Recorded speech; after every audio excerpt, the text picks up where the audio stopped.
po ay magpapatuloy dito po sa atin pong pag-aaral sa libro po ng 2 Samuel. And malapit na rin po tayong matapos sa book ng Samuel. At patuloy po nating tinitignan itong chapter 19, itong kwento po ni David at saka ng kanya pong anak na si Absalom, at yung pagbabalik ni David ulit sa kanya pong throne. At nakita po natin the last time yung patungkol sa pagkakaiba ng dalawang messenger sa katauhan po ni Ahimaas at saka itong Kusita, at doon po sa pagbabalita nila ng patungkol po sa pagkamatay ni Absalom. Nakita natin na itong si Ahimaas ay gifted siya maging doon po sa kanyang pagtakbo, gifted siya sa area ng trabaho po niya as messenger, kasi nakita po natin na inappoint po sila, di ba, ni David sa mga previous na pinag-aralan po natin. Pero sa pagkamatay po ni Absalom, nakita po natin na ang message patungkol po sa kanya pong kamatayan ay ipinagkatiwala po ni Joab sa isang Kusita. Pero dahil po sa dahil doon po sa pagpupumilit nitong si Ahimaas na siya po yung magbigay, di ba, ng message dito po kay David tungkol sa kamatayan po ni Absalom, ay pinayagan din po siya nitong si Joab. So nakita natin na gifted po siya, di ba, kahit doon po sa kanya pong pagtakbo, naunahan po niya yung Kusita na mas nauna, di ba, na pinahintulutan or pinadala nitong si Joab. Pero as we go on sa ating pong napag-aralan, nakita po natin yung kanyang unfaithfulness. Hindi siya willing na sabihin kung ano yung totoo, di ba, dito po kay Haring David tungkol sa pagkamatay po ni Absalom. At nakita natin na nagsinungaling siya. So nakita natin na kahit sa kapanahunan po na ito, marami po yung mga gifted pero hindi po faithful. Marami yung mga gifted pero napaka-unfaithful po nila. Marami po yung mga gifted pero unwilling po sila, diba, to tell the truth, Hindi katulad po nitong si Kusay, kahit medyo mas mabagal po siya doon po sa kanyang pagtakbo compared dito po kay Ahimaas. Pero nakita po natin that he honored the message, he honored then yung audience niya, kung sino man po yung kanyang pinagsabihan po nito, ay pinili din po niya, di ba, yung message na lumabas, di ba, doon po sa kanyang bibig, na nakita po natin na hindi naman hindi ito nag-cause, di ba, na patayin siya, di ba, nitong si David. So nakita natin yung report ng news, nakita natin yung remorse, 'di ba, sa news na yon tungkol sa pagkamatay po ni Absalom. At tignan naman po natin dito sa 19, 'di ba, yung rebuke, yung rebuke na gagawin dito po kay David, kasi he is mourning. Naintindihan natin kasi isa siyang ama, 'di ba, na nagmo-mourn doon po sa kanya pong anak. Pero he is singing the same song over and over, di ba?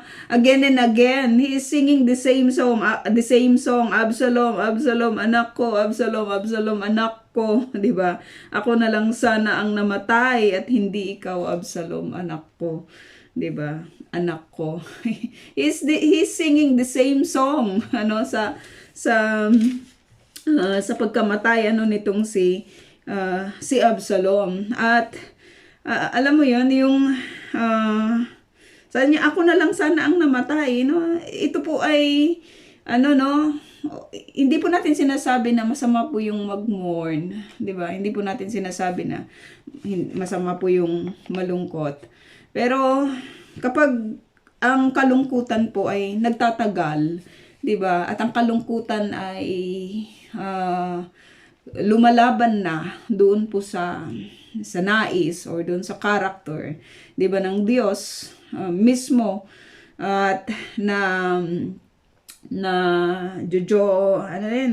jeopardize na yung na nasisira na, 'di ba, yung or na ano bang tawag doon, yung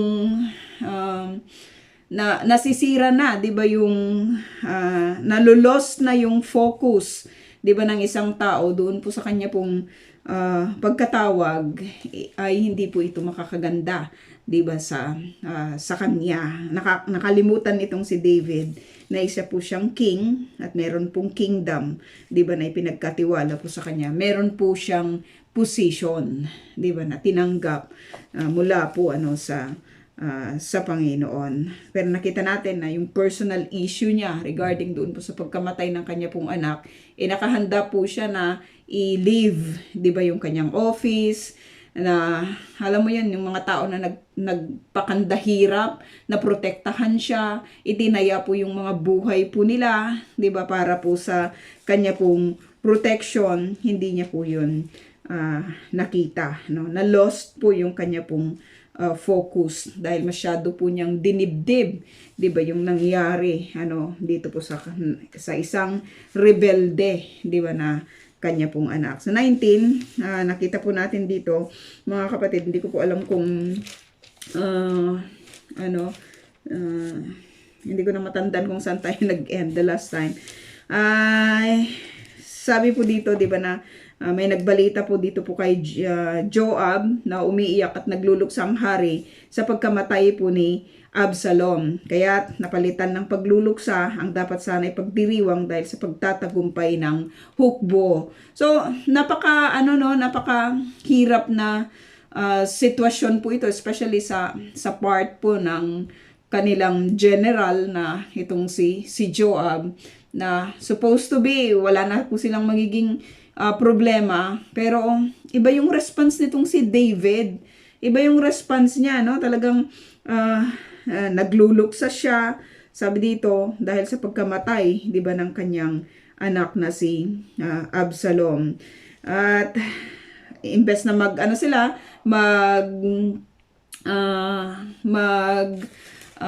diwang po sila, dahil nawala na po yung threat hindi lang naman po sa buhay po nitong si David, kundi maging doon po sa lahat ng kanya pong mga kasama. Kaso iba yung iba yung ipinapakita po ng hari sa nangyari, no? So nabalitaan po ito ng mga kawal, na labis na dinamdam ng hari ang nangyari sa kanyang anak, no? Labis na dinamdam ng hari ang nangyari sa kanyang anak. Hindi nabantayan ni David kasi itong si Absalom, no?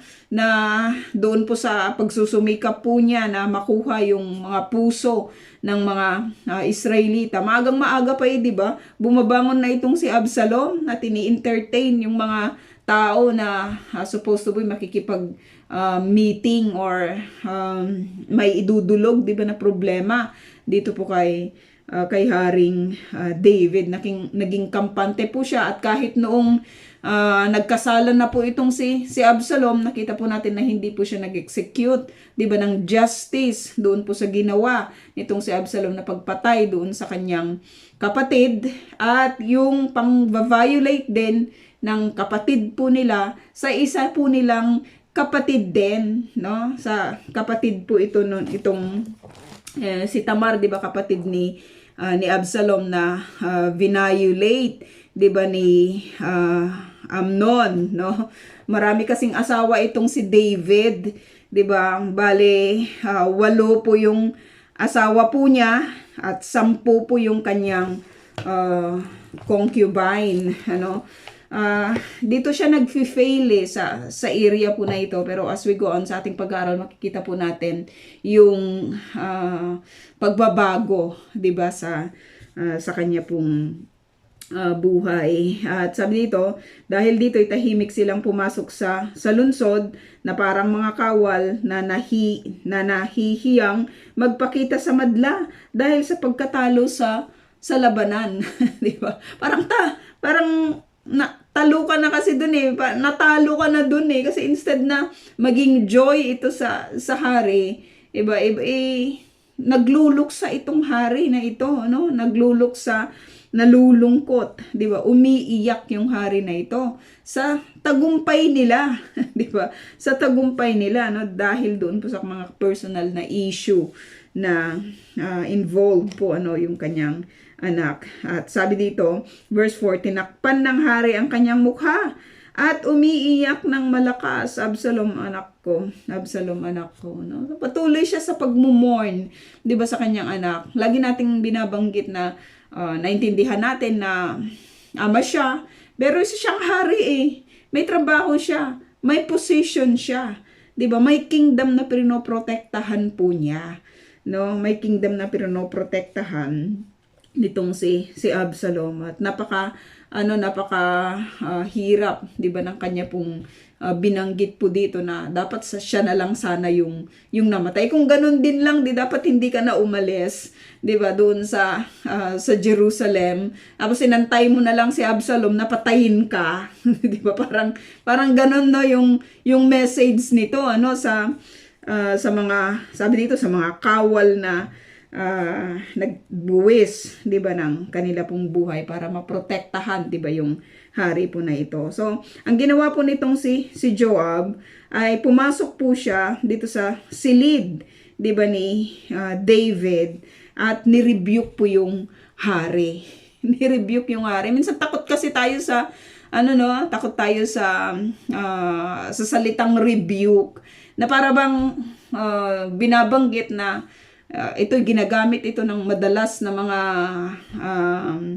mga leaders, no, sa the so-called church, na alam mo yun, ginagawa po nila itong pananggalang, 'di ba, upang hindi po sila mapagsabihan doon sa mga hindi tama, 'di ba, na kanila pong ginagawa, no? May makikita po natin dito na ang rebuke po na ito, may mga instances na yung mga rebuke ay talagang kailangan, 'di ba? Kailangan para magising yung diwa, magising yung katauhan, 'di ba, ng isang leader na katulad po nitong si David. Sino pa yung isa na napag-aralan natin, si Samuel, 'di ba? Ganun din po yung nangyari sa kanya, kasi nagmo-mourn lang talaga siya dahil itong si Saul ay mawawala na, no? Tinanggal na siya as hari, nawala na yung spirito, 'di ba, ng Lord sa kanya. Nagmo-mourn siya at ni-rebuke po siya, 'di ba, ni-rebuke siya, 'di ba, ng Lord, no? Ni-rebuke siya, no, sa area po na iyon, no. So sabi dito ni Joab, napakaganda po ng binanggit niya, sa araw na ito inilagay ninyo sa kahihiyan ang inyong mga lingkod na nagligtas sa inyo, sa inyong mga anak, mga asawa at asawang lingkod, no. Kahit naman si David sa kapanahunan niya, nung siya po ay nagtatago, 'di ba, sa wilderness, nakita po natin talagang nagbanggit din po siya, 'di ba, ng mga rebuke, 'di ba, dito po kay Saul, no. Nagsabi po siya, 'di ba, ng kanyang nararamdaman, 'di ba, tungkol po doon po sa sitwasyon meron sila. At doon po nakuha, 'di ba, yung sinasabi na hindi mo dapat pagbuhatan, 'di ba? Hindi mo dapat gawan ng masama ang haring pinili, 'di ba, ni Yahweh. Kasi ang gusto ng mga kasamahan ni David, ipatayin na itong si Saul. Pero yung pagsasalita, 'di ba, yung pagbibigay ng iyong pag ano yung pagsasabi, 'di ba, ng katotohanan tungkol sa sitwasyon ay hindi po yun kasalanan, no? Maganda po yun na binabanggit po yung mga yun para naaayos po, 'di ba, kung ano man po yung mga sitwasyon, no? At sabi dito, grabe yung rebuke po nitong si Joab, 'di ba, kay David. Sabi niya, minamahal ninyo ang namumuhi sa inyo at kinamumuhian ang nagmamahal sa inyo. Maliwanag ngayon na walang halaga sa inyo ang inyong mga opisyal at mga tauhan. Matamis, payata sa inyo ang kami ay masawing lahat, basta't buhay lamang si Absalom, no? Basta't buhay lamang si Absalom, no? Mas maganda siguro na kami na lang lahat, 'di ba, yung namatay, 'di ba? Mabuhay lang itong si Absalom, no? Napaka tindi po 'yon, 'di ba, na pananalita ng isang katulad po nitong si Joab sa isang hari, 'di ba, na naghihinagpi sa isang hari na hindi matanggap, 'di ba, kung ano po yung nangyari sa kanyang anak. Kaya lumakad kayo, sabi niya, ngayon din at harapin ninyo ang inyong mga tauhan at kilalanin ninyo ang kanilang katapatan. Inutusan na itong hari. Pwedeng sabihin ni David, sino ka? Ikaw ba yung hari? Di ba? Pero nakita po natin na tama naman yung binabanggit nitong si Joab. Sabi dito, kung hindi isinusumpa ko sa pangalan ni Yahweh, sa gabiring ito, wala isa mang kawal na mananatili sa may threat pa, mananatili sa inyo. Kapag nangyari ito na ang pinakamalaking kapahamakan sa buong buhay ninyo. Ito na yung pinakamalaking kapahamakan sa buhay ninyo. So matindi po yung rebuke na pinakawalan po nitong si Joab dito kay Haring David, no? It's good to rebuke na identify natin, 'di ba? Binigyan natin ng meaning yung rebuke the last time. This is really important. 'Di ba? This is really important kapag yung situation ay nakikita mo na hindi na talaga siya pabuti, no? Naapektuhan na yung lahat, no? Kailangan talagang i-review kahit leader pa yan. 'Di ba? Kahit leader pa yan, no? Yung hindi naman yung wikang magsasabi ka ng katulad ng mga binanggit po nitong yung isang karakter dito na mapapag-aralan po natin, 'di ba? Kinurse niya si David. Hindi naman sa punto na ganon. Ang rebuke ay hindi naman ganon, 'di ba? Ang rebuke ay it is a firm na confrontation, 'di ba? Upang itama kung ano yung dapat, no? Itamay kung ano yung dapat. At ito nakikita natin dahil dito verse 8, napakaganda po, 'di ba, ng response nitong si David. Dahil sa verse 8, dahil dito sabi, tumayo ang hari at naupo sa may pintuan ng lunsod. Nang malaman ito ng kanyang mga kawal, sila ay nagsilapit sa kanya. Oo, namatay si Absalom, Haring David, 'di ba? Pero hindi naman ikaw yung dahilan, 'di ba, ng kanyang kamatayan.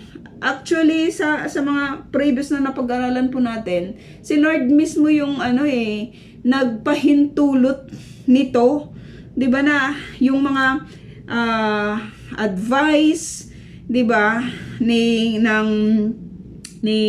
Ahithophel, 'di ba, ay hindi masunod, 'di ba, kundi ito po ay mag-lead doon po sa kapahamakan ni Absalom. So si God mismo yung nagpahintulot, 'di ba, na itong si Absalom ay mawala sa landas nitong si David. So sabi dito sa verse 8, samantala nagsitakas ang mga Israelita at nag-uwian sa kanilang bayan. So namatay na itong si Absalom, yung mga sumama po sa kanya, 'di ba, ay talagang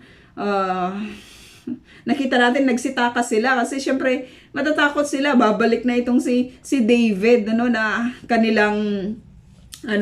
kanilang kinalaban, no? Pero dito sabi dito, at ganito ang naging usapan sa buong lupain, no? Ganito ang naging usapan sa buong lupain.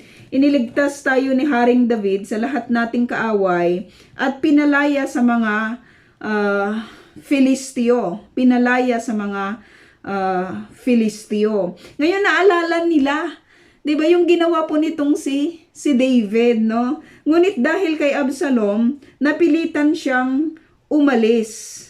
Kinilala nating hari si Absalom, ngunit siya'y napatay sa labanan. Bakit hindi pa natin pababalikin ang dati nating hari, 'di ba? Ang dati nating hari. So, nag-uusap-usap po sila, 'di ba? Na wala naman na itong si Absalom. Sa totoo lang, wala naman talagang ginawa si Absalom sa atin. 'Di ba, na maliban sa ipinakita niya kung gaano siya kagandang lalaki, kung gaano ka kung gaano kabigat, 'di ba, yung kanyang buhok o gaano siya katamis, 'di ba, na magsalita. Pero sa totoo lang, si David, marami siyang ginawa, 'di ba, sa atin. Sabi niya, iniligtas niya tayo sa lahat nating mga kaaway, pinalaya tayo sa mga Pilisteo. So na-realize po nila na yung hari, 'di ba, na kanila pong kinalaban ay siya talaga yung totoong nagmamalasakit, 'di ba, sa kanila, no? Siya talaga yung nagmamalasakit, sa kanila, at nag-usap-usap po sila, 'di ba, na pabalikin itong si Haring David, 'di ba, sa kanyang trono. 11, sabi dito, ang usapang ito'y kumalat sa buong Israel at umabot sa pandinig ni David. Umabot sa pandinig ni David, no? Nakaka-amaze lang na kahit po sa kapanahunan po na ito, alam mo yun, yung, 'di ba, pinili po nila si Absalom eh.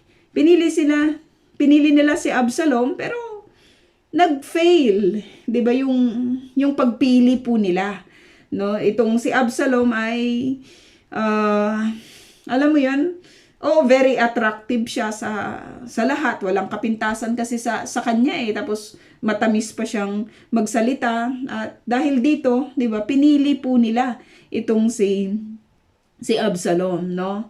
Pero alam mo yun, nung naging failure po yung kanilang choice or yung kanilang choices, nakita natin na bumabalik sila, 'di ba? Doon sa dati, bumabalik sila ulit ngayon dito po kay David. At kung titignan natin ng mas malalim, marami pong tao sa kapanahunan po ngayon, 'di ba, yung ganyan din, kapag nag-fail na yung lahat ng plano nila, kapag nag-fail na yung mga ipinaglalaban nila, 'di ba? Kapag nag-fail na yung mga pinili po nila, 'di ba? Kasi hindi naman si Christ attractive talaga, 'di ba, sa kanila sa mga panahon na mas pinili po nilang ipagpalit siya.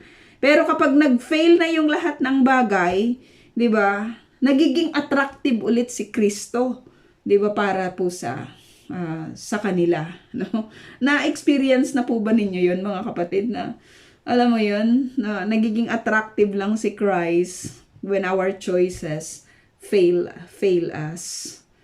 Maraming mga instances na gano'n, no? At nakita po natin dito, ngayon kino-consider na ulit nila itong si David. Ngayon nakita na nila ulit, 'di ba, yung mga ginawa nitong si David. At umabot nga ito sa pandinig, 'di ba, ni David. Sabi dito, kaya sinugo niya ang mga paring sina Sadok at Abiathar upang sabihin sa pinuno ng Juda, bakit wala pa kayong ginagawang hakbang upang magbalik ang hari sa palasyo?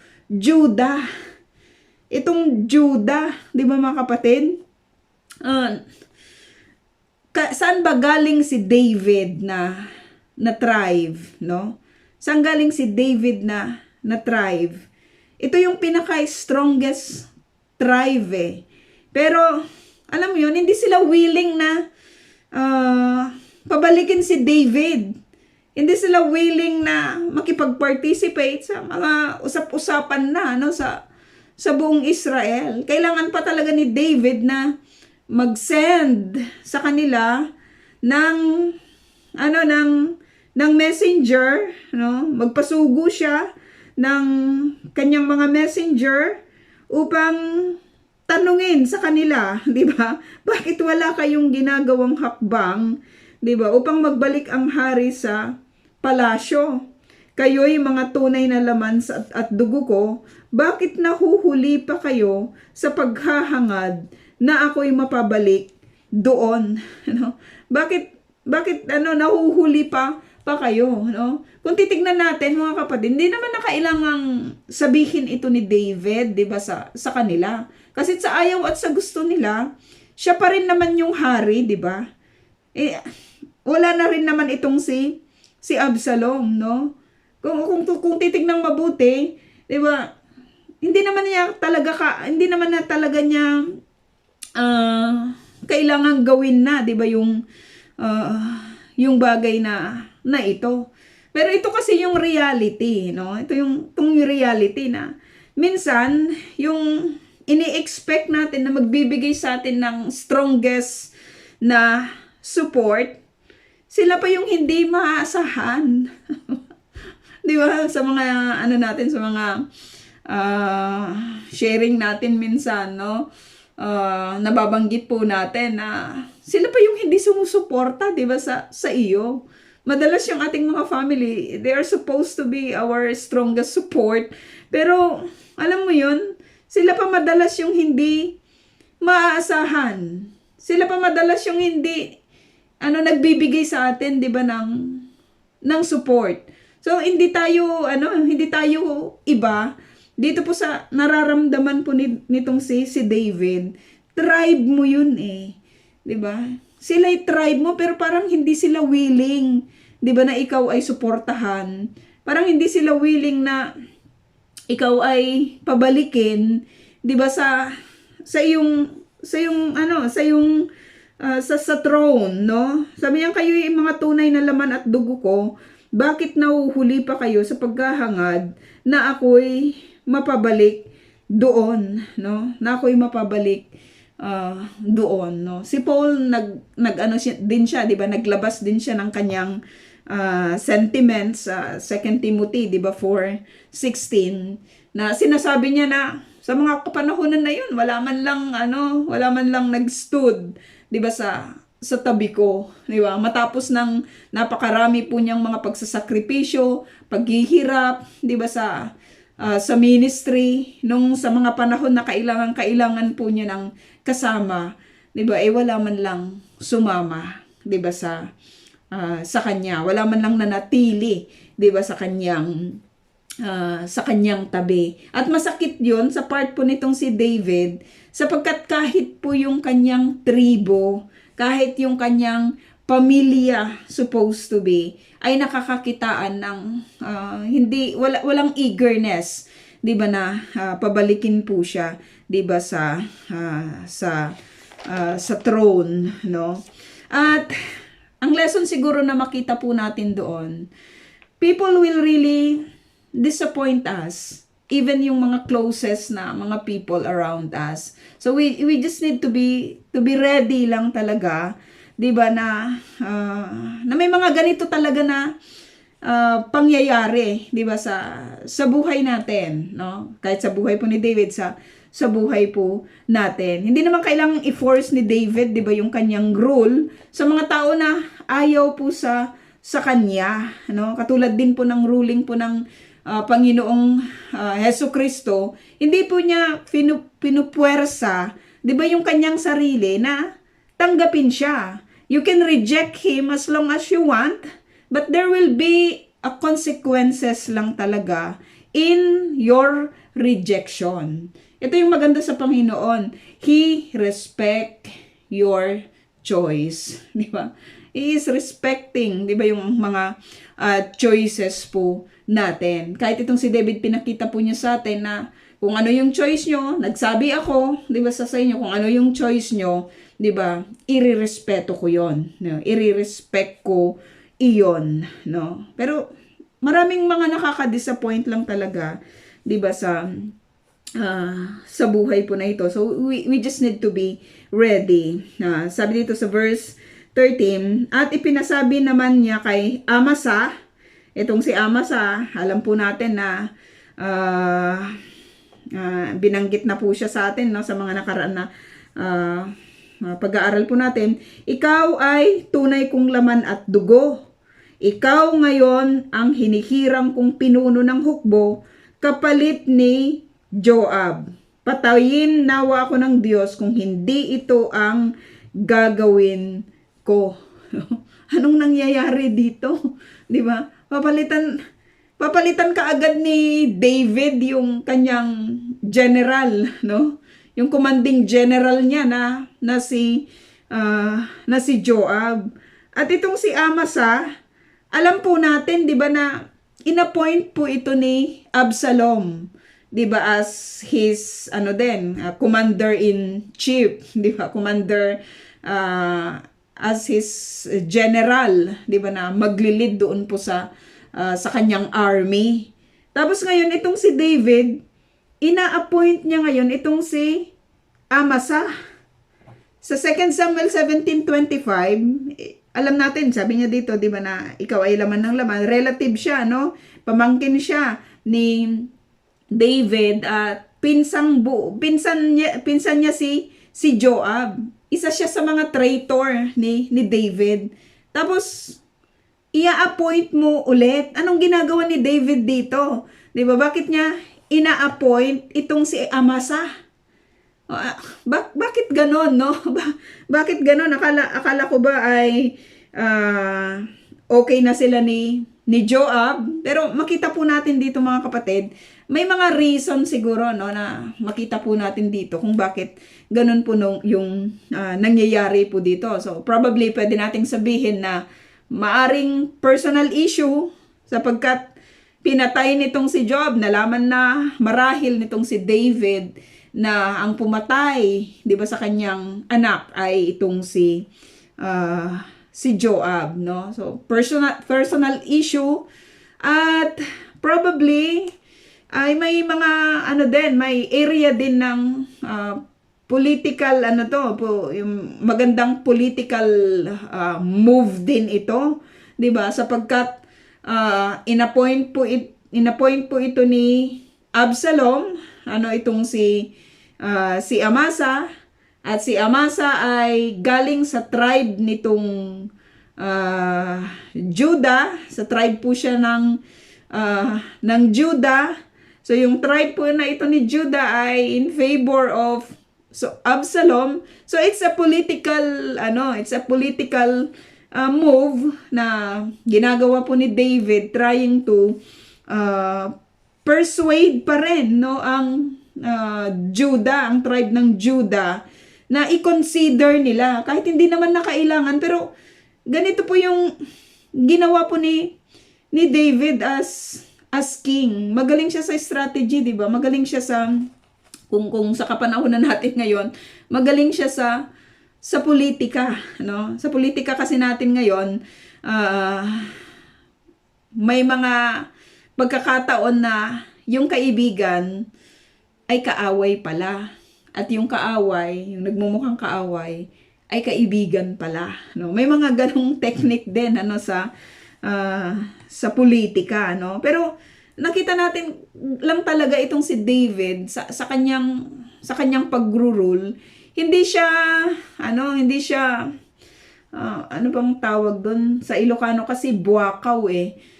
Hindi siya anong tawag doon, yung hindi siya masyadong lunod, 'di ba? Pagdating po sa kapangyarihan. Kahit sa kapanahunan ni Saul, kahit nung itinayo na siya, 'di ba, ng Lord as king, hindi siya nagpumilit, 'di ba, na palitan si Saul, 'di ba, sa kanyang throne. He just entrusted, 'di ba, sa Lord, sa kanya pong kapanahunan kung kailan po siya itatayo, 'di ba, bilang hari. At kahit nung siya po ay naging hari na, nakita po natin na hindi niya alam yon, yung hindi niya ipinagsisiksikan, 'di ba, yung kanyang sarili, lalong-lalo na dito po sa kanyang tribe, natanggapin siya, 'di ba, bilang hari, but he's trying his best, 'di ba, to persuade them by appointing Amasa in replace sa sa trabaho, 'di ba, ni Joab, no? It is a good political move for some, pero kapag nahaluan kasi ito ng personal na motive, magiging problema. Magkakaroon ng matinding problema. Kasi mga kapatid, 'di ba, si Amasa ay hindi siya qualified. Lack po yung niya he is lacking of abilities compared kay Joab, no? Compared kay Joab. Pero alam mo 'yun, dahil nga doon sa hindi pag-honor nitong si Joab, 'di ba, sa word ni David tungkol sa kanyang anak na si Absalom. Ito po yung kanyang ginawa. Ayaw mo, kung hindi mo ko sinunod, tanggalin kita sa yung position, no? Tanggalin kita sa yung position. I-appoint ko ngayon kung sino yung in-appoint nitong si Absalom. Is it a good move or not? Is it a good move or not, no? Alam po natin na hindi po ito mabuti, no? Hindi ito maganda kasi anything, 'di ba, na gagawin mong decision, never lang talaga make a decision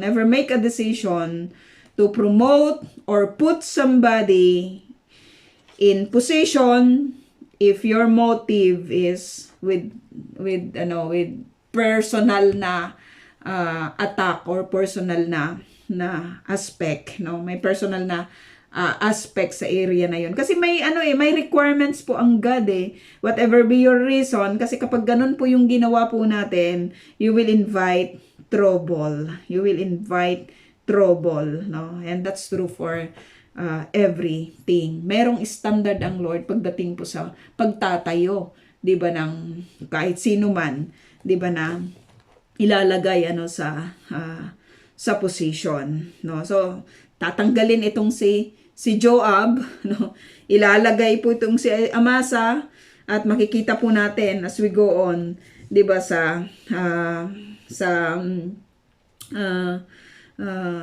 kung paano po itong si Amasa as general, no, as commander. Sabi dito, yung ginawa po na move nitong si David, sabi dito sa verse 14, buong galak na tinanggap ng mga taga-Juda ang balitang ito, kaya't ipinasundo nila si Haring David at ang lahat ng mga kasama niya. Tinanggap ito ng Juda, no? Buong galak, sabi dito, na tinanggap ng mga taga-Juda ang balitang ito. So napakaganda po yung ginawa pong move nitong si David upang ma-persuade niya, no, yung mga taga-Juda. Pero katulad ng una kong mga binabanggit, hindi po ito makakaganda kasi nag-appoint siya ng hindi qualified. Nag-appoint siya ng hindi qualified dahil doon sa kanyang personal issue against dito po kay Joab, no? Against dito kay Joab, no? Pero as time, alam mo 'yun, sa paglipas po ng mga panahon, makikita natin, papag-aralan po natin na tinuruan po si David na ang kamatayan po nitong si Absalom ay necessary lang talaga. 'Di ba? Necessary lang talaga. Nakita rin po niya 'yon sa pagdaan po ng mga panahon kasi mababanggit sa atin sa 1 Kings 2:5, 'yon. 1 King 2:5. Tignan natin sa 1 King 2:5. Dito lang, no? Maano natin, katabi lang siya ng 2 Samuel. 1 King 2:5. In-endorse niya ito kay Solomon. In-endorse niya yung issue niya kay Joab. Dito po kay Solomon, no? Sabi niya dito sa 1 King 2:5, alam mo ang ginawa sa akin ni Joab, Solomon, no?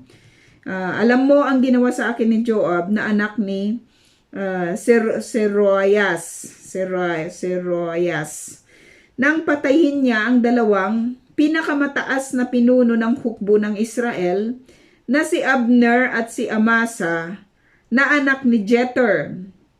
Sa pagpatay niya sa dalawang ito, ipinaghiganti sa panahon ng kapayapaan ng dugong dumanak sa panahon ng digmaan. Sa gayoy, dinungisan niya ang aking pangalan bilang marangal na mandirigma. Gawin mo sa kanyang inaakala mong dapat gawin.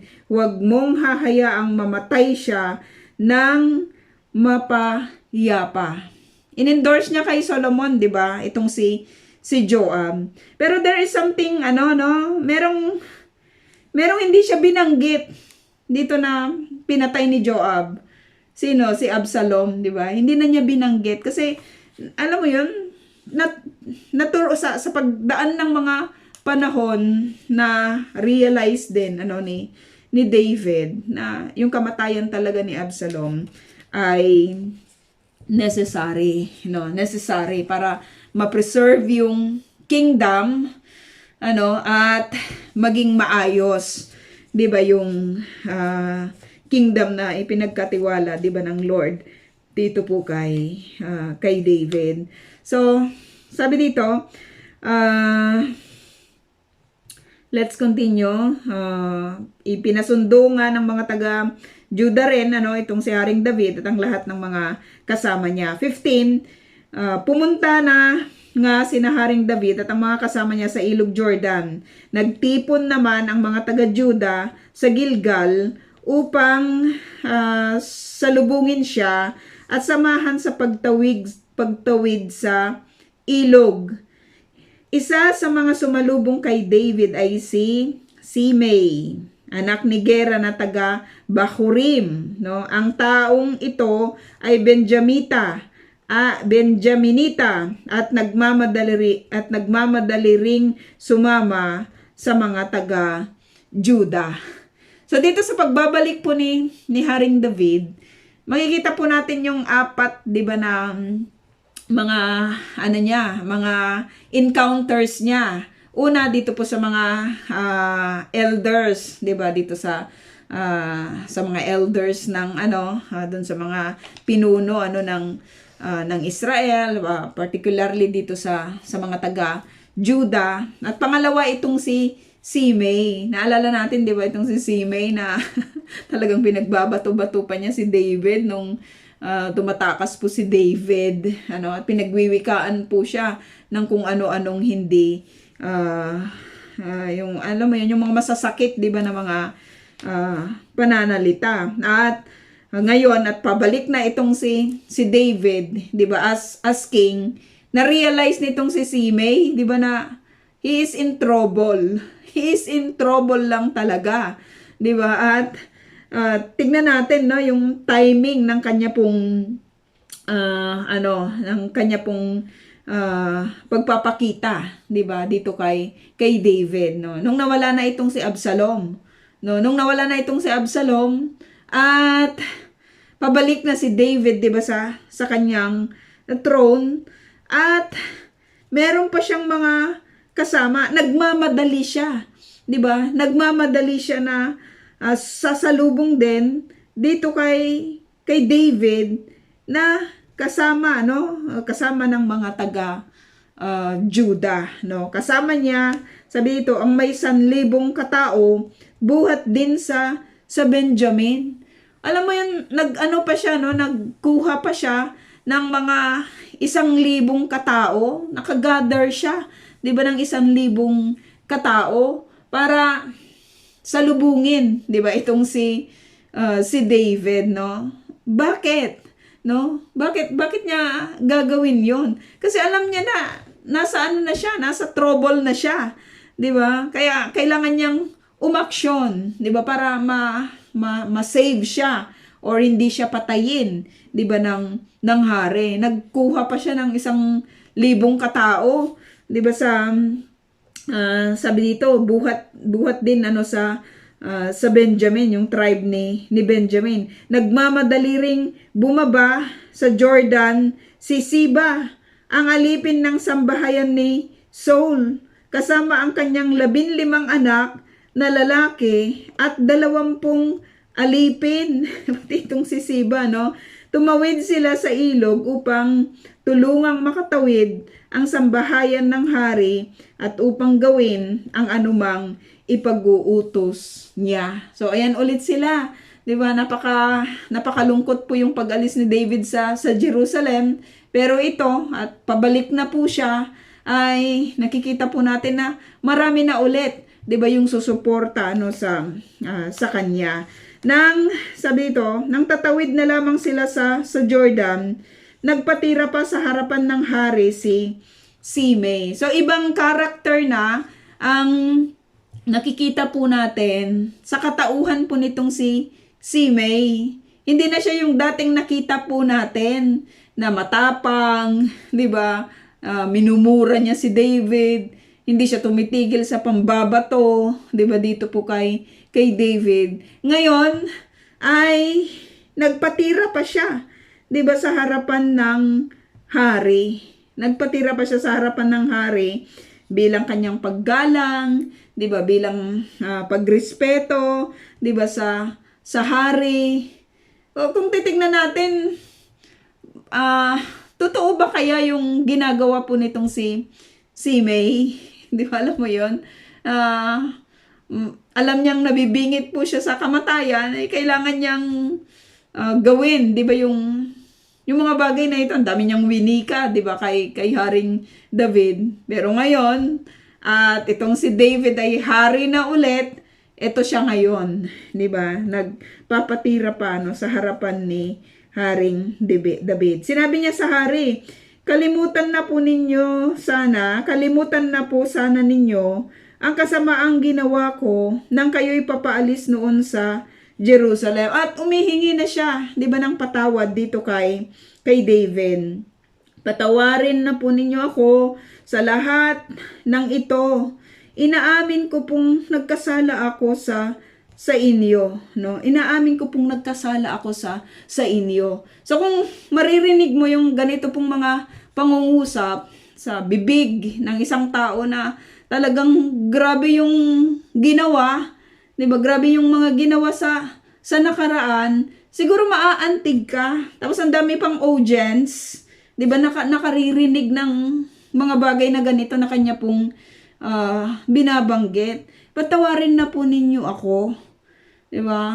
Kung nag-end lang sana siya doon sa area na iyon, maaring maiiba sana yung kanyang kwento, 'di ba?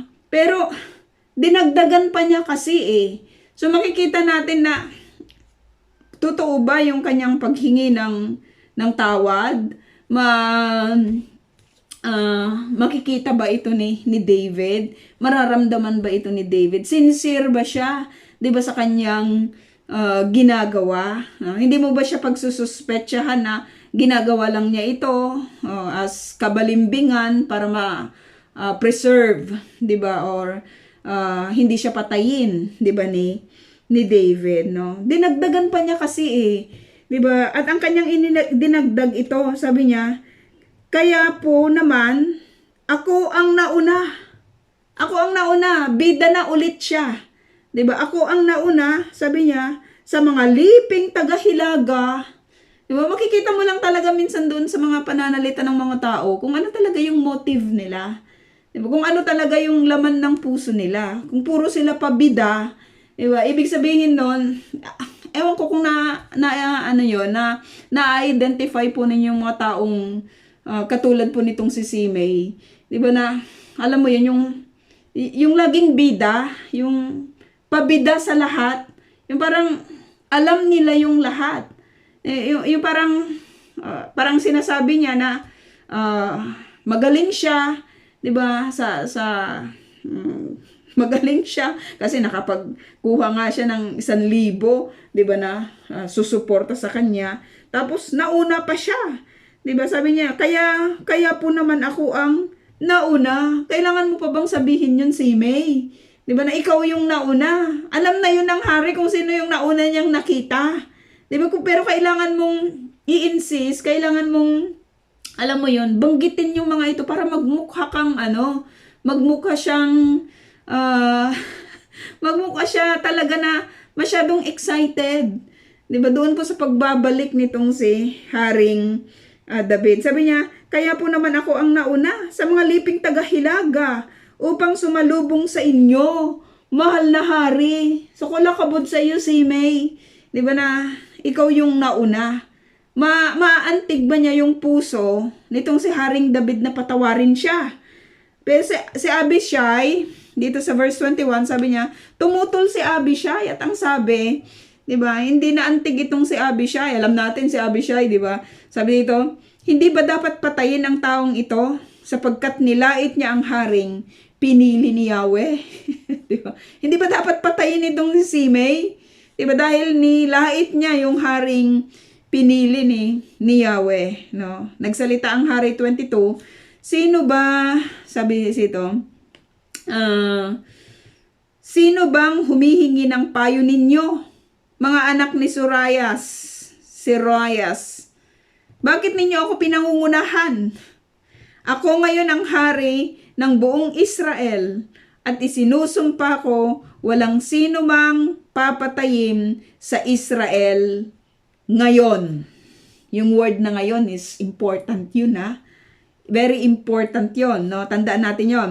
Pagkatapos sinabi ng hari kay Simei, nangangako akong hindi ka papatayin, no? Yung word na ngayon. Kasi kung titignan natin yung physical posture nitong si Simei, parang totoo naman na nagre-repent siya. 'Di ba? Parang totoo naman nagre-repent siya. Pero yung word ni David, kahit sinabi niya na nangangako siya na hindi siya papatayin, pero yung word na ngayon sa ngayon, hindi mo na kita ididil si May, 'di ba? Pero merong magdidil sa iyo, no? Merong magdidil sa iyo, no? At inintrust po niya ito sa kanyang anak ulit, 'di ba, na si Solomon. Sa 1 King 2:8, no? Tignan natin ulit sa 1 King 2:8. Inintrust niya itong si Simei, no? Akala mo makakaligtas ka, Simei, sa kahit ka pa diyan, na nagpatira pa ka and whatsoever. Pero tignan natin ang ginawa niya. Ang ginawa ni David, no? Sabi dito, inintrust niya ito kay Solomon, huwag mo ring kalilimutan si Simei na taga Bahurim, ang anak ni Gera na mula sa lipi ni Benjamin. Pinagmumura niya ako nung ako'y umalis patungo sa Mahanaim. Akala mo si May nakalimutan ni David yon? Hindi niya yon nakalimutan. So ano yung message dun, mga kapatid, no? Mag-ingat lang talaga sa mga salita. Mag-ingat lang talaga sa mga salita, no? Kasi kapag tayo masyadong nagagalit, may mga instances, 'di ba, na hindi tayo nakakapili, 'di ba, ng ating pong mga sinasabi. Pero may epekto ito, no? Kasi si David hindi niya 'yung nakalimutan. Inintrust niya ito, 'di ba, kay Solomon. Sabi niya, nang masalubong ko siya sa Jordan, ipinangako ko sa pangalan ni Yahweh na hindi ko siya papatayin. Sabi niya, ngunit tiyakin mong siya'y mapaparusahan. Matalino kang tao at alam mo ang dapat gawin. Iparanas mo sa kanya ang lupit ng kamatayan. Hindi nakalimutan ni David. 'Di ba? Hindi niya nakalimutan. Nakita ni David na hindi sincere, 'di ba, yung paghingi ng tawad nitong si Simei. Kasi kung hihingi ka ng tawad, kailangan mo pa ng audience. Alam mo yun, na talagang, at ipagmamalaki mo pa na ikaw yung nauna, 'di ba, doon sa pagsalubong sa hari. Inintrust niya dito kay Solomon kung ano yung dapat gawin. Paranas mo sa kanya, sabi niya, yung pait ng kamatayan. 24, sabi dito, si Mephibosheth na apo ni Saul ay sumalubong din sa hari. So napag-aralan na po natin ito the last time. Mula nang umalis si David hanggang sa matagumpay niyang pagbabalik, hindi naghugas ng paa si Mephibosheth, ni nagputol ng balbas o naglaban ng kanyang damit. Nang dumating siya mula sa Jerusalem, sinabi ng hari, bakit hindi ka sumama sa akin, Mephibosheth? No, so, yung pagkakaiba nitong si Mephibosheth at saka itong si Simei, ang laki ng difference. Itong si Mephibosheth, magmula nung umalis si David sa Jerusalem, nag-ayuno na siya. Di ba? Nagpakita na siya ng kalungkutan. Napaka-dangerous ito sa part ni Mephibosheth kasi kung itong si Absalom, makita na ganun yung kanyang ginagawa, pwede niyang ipapatay itong si Mephibosheth eh. Pero nanindigan itong si Mephibosheth, di ba na gawin yung mga bagay na ito sapagkat yung kanyang loyalty, di ba ay na kay David. 26 sabi niya, mahal na hari, wika niya, alam po ninyong ako'y pilay, kaya ipinahanda ko po sa aking katulong ang sasakyan kong asno upang sumama sa inyo. Ngunit hindi niya ako sinunod. Sa halip ay nagpunta siya sa inyo at siniraan ako. Alam kong kayo'y tulad ng anghel ng Diyos, kaya gawin po ninyo sa akin ang sa palagay ninyo'y rapat. No? Ang sa palagay ninyo'y rapat. So ano yung pinipinpoint dito ni Mephibosheth mga kapatid? Yung sin ng slander. Yun yung ginawa sa kanya. 'Di ba? Nakita po natin na siniraan po siya, 'di ba, ni Siba. Siniraan siya. At agad-agad, 'di ba? Si David nagbigay ng lahat ng pag-aari ni Mephibosheth ay sa iyo na. Without even yung hindi man siya nagbigay ng investigation, no? Kasi wala nang panahon sa kapanahonan na yun mag-imbestiga ka. Tumatakbo ka eh. 'Di ba? Tumatakbo ka dahil inagaw na, 'di ba, yung iyong trono. Pero dapat hindi siya nagbibitaw, 'di ba, ng mga ganong mga pananalita kahit anuman po yung sitwasyon sana, 'di ba, na kanya pong kinasusuungan, no? Si Mephibosheth, he loses a lot, 'di ba? Dahil doon po sa isang tao na ginamit yung kanyang power ng tongue, 'di ba, sa kanyang paninira. Kaya sa scripture, lang talaga hindi maraming mga passages sa scripture na hindi maganda yung manira, 'di ba, ng kanyang kapwa tao, na wala yung kanyang reputation, na wala yung kanyang property. Pero tignan natin, no? Alam mo yung decision ni David, wala na tayong mga other evidences na inayos ni David yung issue na ito tungkol kay Mephibosheth. Wala nang ganun 'di ba? Walang ganun. Pero sabi dito, ang buong sambahayan ng aking ama, ako at ang lahat sa amin ay maaari ninyong ipapatay, sabi ni Mephibosheth. Ngunit sa halip, binigyan pa ninyo ang inyong alipin ng lugar sa inyong hapag. Wala na po akong mayrereklamo sa inyo, mahal na hari. Kaya nga pagdating sa mga issue, mga kapatid, 'di ba? Dapat hindi ka nakikinig sa isang panig lang. 'Di ba? Dapat nag-investigate ka lang talaga sa kung ano ba yung motive mo, 'di ba? Ano ba yung motive ng tao na ito, bakit siya nagsasabi ng ganon, 'di ba? Dapat ganon malawak sana, 'di ba, yung ginagawa, 'di ba, na investigation bago ka magbitaw o bago ka pumanig, 'di ba, sa kahit na sino man. 'Di ba, sa kahit na sino man. Kasi yung power ng tongue talaga ay pwede siyang makasira lang talaga, 'di ba, ng kahit sino, 'di ba, ng kahit sino. At dapat hindi ka pumapanig sa isa. Dapat antayin mo na marinig din, 'di ba, yung panig ng iba. Kasi nandito na si Mephibosheth Nandito na si Mephibosheth at sinasabi niya na ito po yung ginawa. Niloko ako ng aking alipin.